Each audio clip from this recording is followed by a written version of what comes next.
I'm making a video specifically for those who are a member of the libertarian community, which I've been a part of since before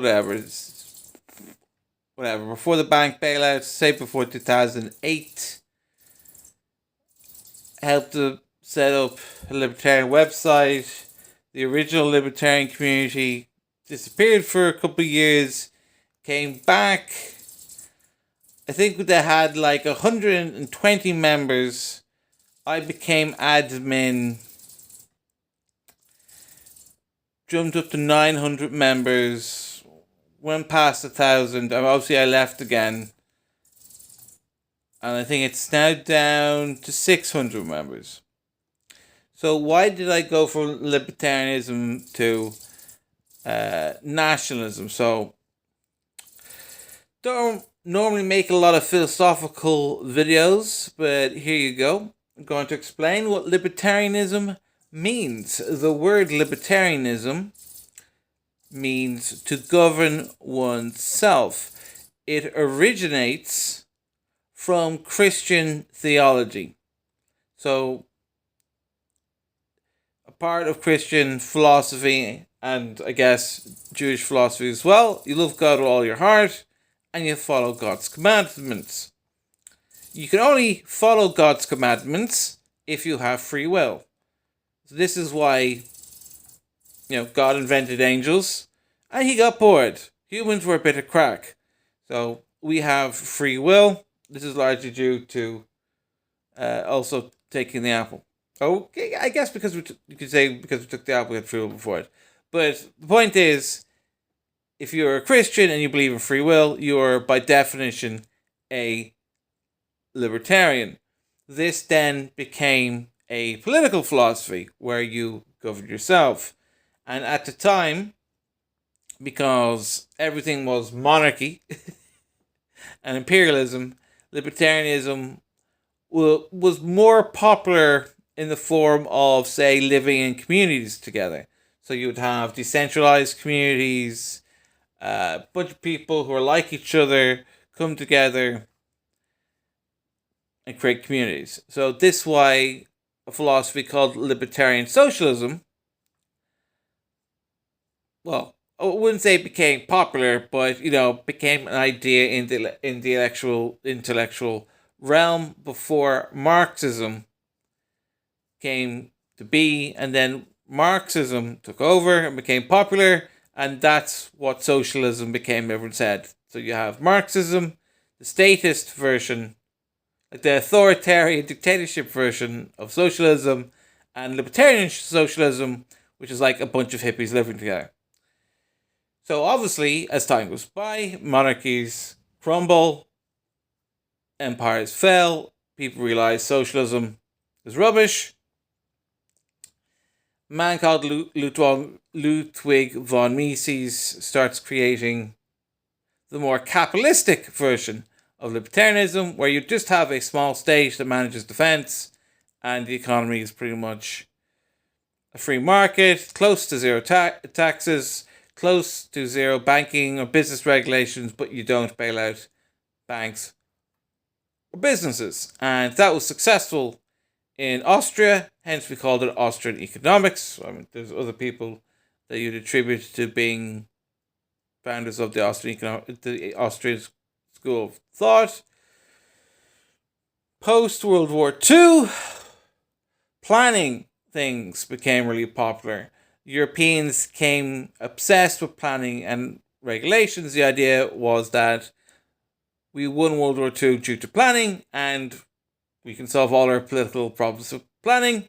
Enter Henry Hazlitt, wrote The Road to Serfdom. I would recommend The Road to Serfdom being the first libertarian book that you read, followed by Henry Hazlitt's Economics in One Lesson. Those books are way easier to read than anything Ludwig von Mises has read, despite the fact that Ludwig von Mises' theory on banking and credit is the best book ever.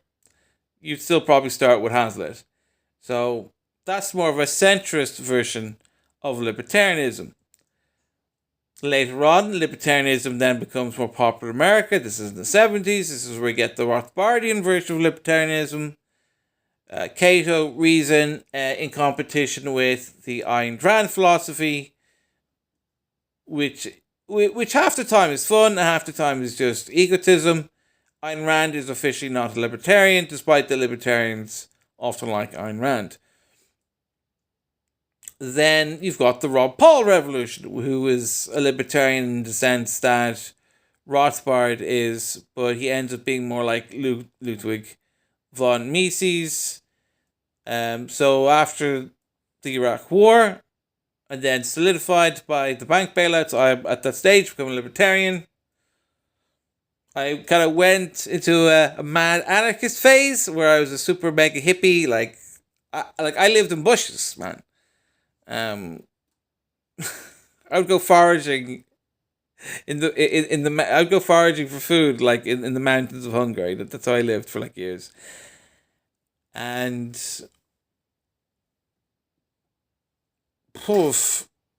I became more tolerant of green politics at that stage. And I was like, oh, gradually getting ready to settle down. But then enters COVID, and I make the mistake of coming back to Ireland. And Ireland is basically like a communist gulag. Ireland is no longer anything like the way I grew up with. And since I traveled the world, I realized that without rules and order, like the majority of the world is just a big rapey toilet. So the American-styled libertarianism doesn't really work. I want something in between Mises and Hayek. F.A. Hayek. Sorry, F.A. Hayek wrote the Serfdom. Go check out the rap battle between Hayek and Keynes. COVID showed us that even in a world where... So, my travels and my experience showed me a world without rules and order is just like rape. COVID showed us that a world with just rules and order is also rape. And I was active with the libertarian community here in Ireland. As I said, brought the community up like from 100 to 1,000. During COVID, we were organizing secret parties, whatever. We would meet up. There was underground, when everything was closed, there was underground cafes. When unvaccinated people weren't indoors, we would go to events where vaccinated could get in. Stuff like that. So...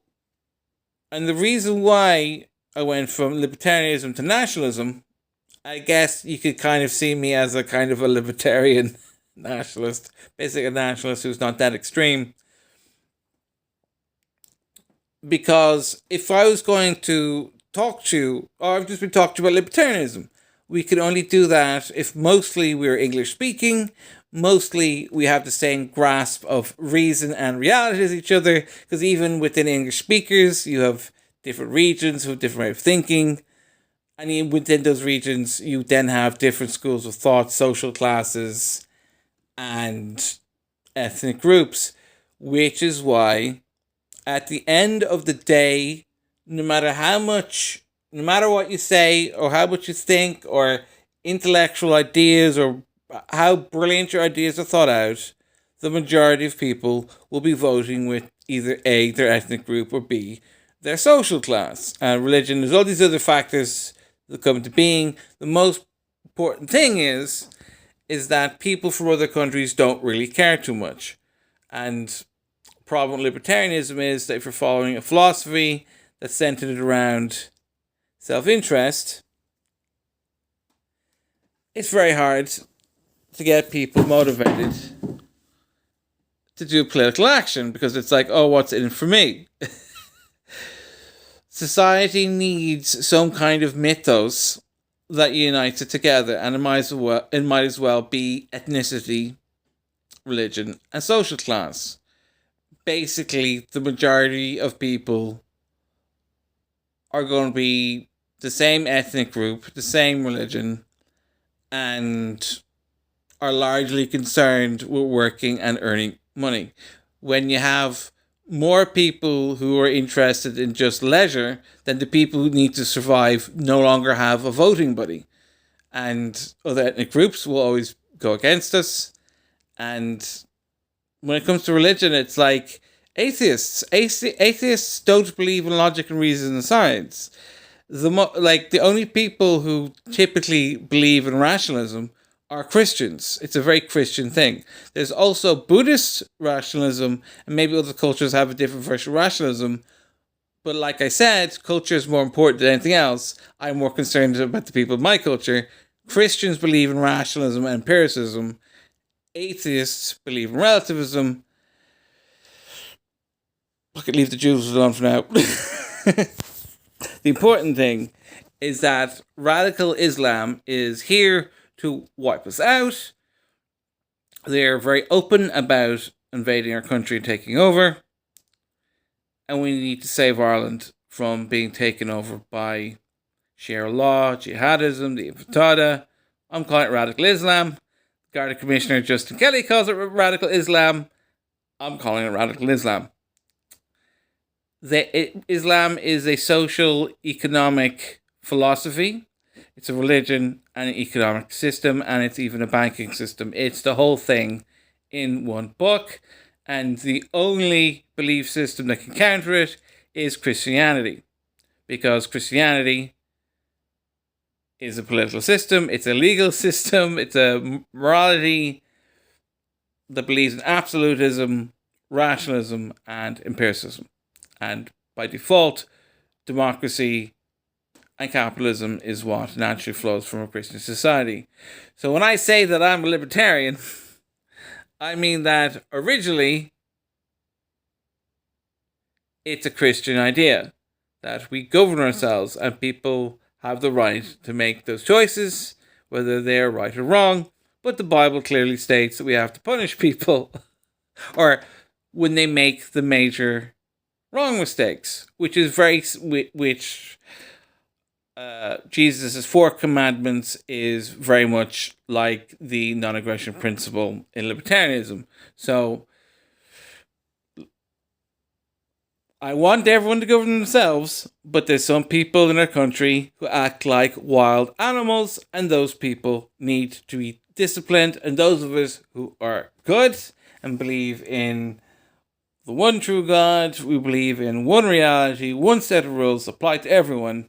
There is order. Only us can be in charge of political things. And other than Christianity, there's other religions that are very similar. I don't need to think about that.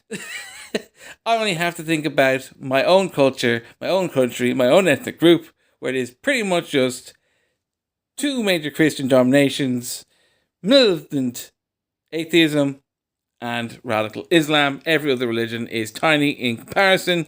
So we just tell everyone, I don't actually care what your religion is. You just need to abide by the Christian ethos. And we're going to galvanize against those who follow radical Islam. And so if you're a minority group, just don't stab people or blow up or break any of our laws. And, we don't have a reason to support you. But if you do break our laws, we will deport you. And that's the bit where people kind of go, oh, now you're moving away from libertarianism. It's like, yeah, I'm going to call it libertarian nationalism. I'm a nationalist, but I don't actually want to control people's lives. What I actually want is to defend my country from the incoming invaders, largely radical Islamists, the communists, and the Nazis. Aaron Gabla. Aaron Gabla. Aaron Gabra. And God bless.